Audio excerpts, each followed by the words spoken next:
All right, so here is our depiction of the story of the woman at the well.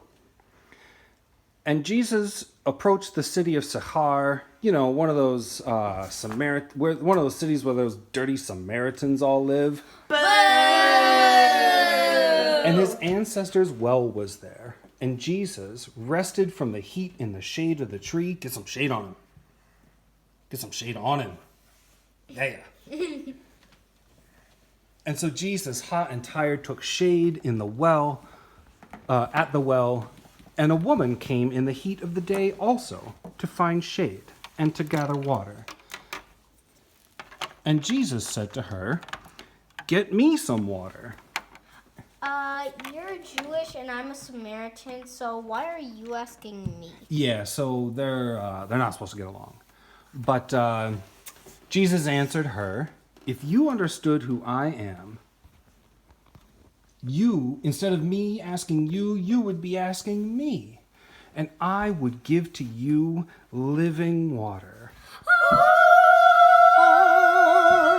And the woman said to him, Sir, you have no bucket, and the well is deep. "And the well is deep."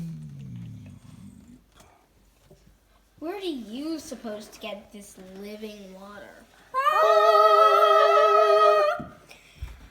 Are you greater than Jacob who gave us this well?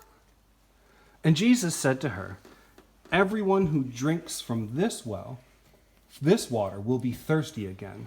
But those who drink from me will never be thirsty." And she said to him, Well, I want that. and Jesus revealed to her just how much he knew about her. And it was really surprising things. He was all like, "Did you know that you have some parsley stuck in your teeth?" No, really. Like, he just knew deep, dark things about her past and who she was now, and she was astonished at these things. And after he revealed that to her, and in doing so, revealed things about himself to her, she went back off to the city. And so here we are transitioning to the city. Look at her walking along the path, and now, boom, there's like a change of perspective. Now she's tiny, traveling past this big old mountain. She had to travel all the way across the living room. She had to travel back to her village. No, she did not take a bus. It did not require a train. They did not have trains back then. And she went back to her village and she told everyone there about what she had just experienced. And everyone there was, and she told, we need people. And she told all the people there all that she had experienced. And they were astonished at this. And some of them came to believe in him, and others had to seek him out for themselves. So that was cute, right? Our little depiction of biblical story made of Legos. Well, what's that got to do with us, right? There is a whole another lesson in place about how Jesus deals with Samaritans and how he treats women. There are scholars smarter than I and preachers that are more powerful preachers than I that handle that sort of thing. And I don't know that that's something that I can handle in this medium. And so that is a story for another time. But I want to touch on 2 points. One is that God really just does deeply know us. Like this woman, God really, truly understands us. And sometimes this might be unsettling, and maybe we feel exposed or ashamed. But Jesus encounters us and knows us and loves us. There is nothing to be ashamed of. This is a story about a woman that the world might have taught us is an unsavory character. For more on that, you can take a look at the 4th chapter of the Gospel, a deeper look at the 4th chapter of the Gospel of John. But when the world would teach us shame, Jesus simply knows us and offers us new life. That he offers us that living water that would quench once and for all.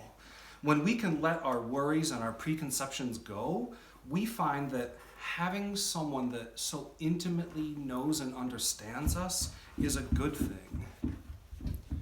And the second point is how she gets the attention of the people. Sometimes I worry that the church, when we have a desire to spread the good news, that we come at it from an approach of, like, we think that we know what God can do for someone else. And we think those people need Jesus. And that can be really judgmental and honestly forgetful about how much we need Jesus. Because we do. And in this example, we see this woman that has an encounter with Jesus, and so she goes and she just simply tells people about that encounter.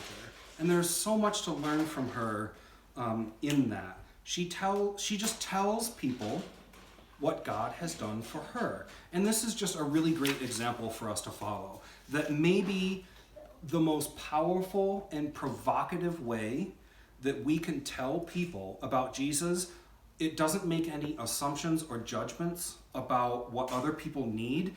It just starts with us telling others what God has done for us.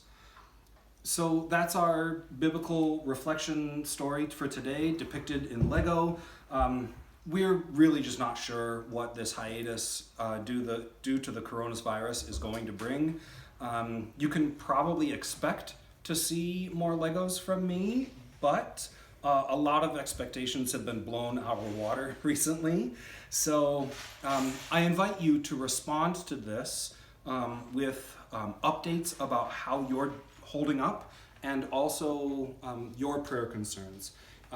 We'll conclude with a prayer in just a moment about the current pandemic and the people that are left so vulnerable during it.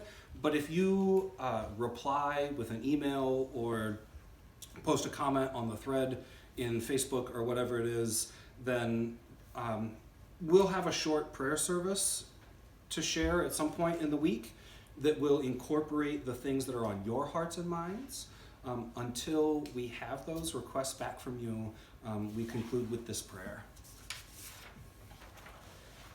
May we, who have been inconvenienced, remember those whose very lives are at stake.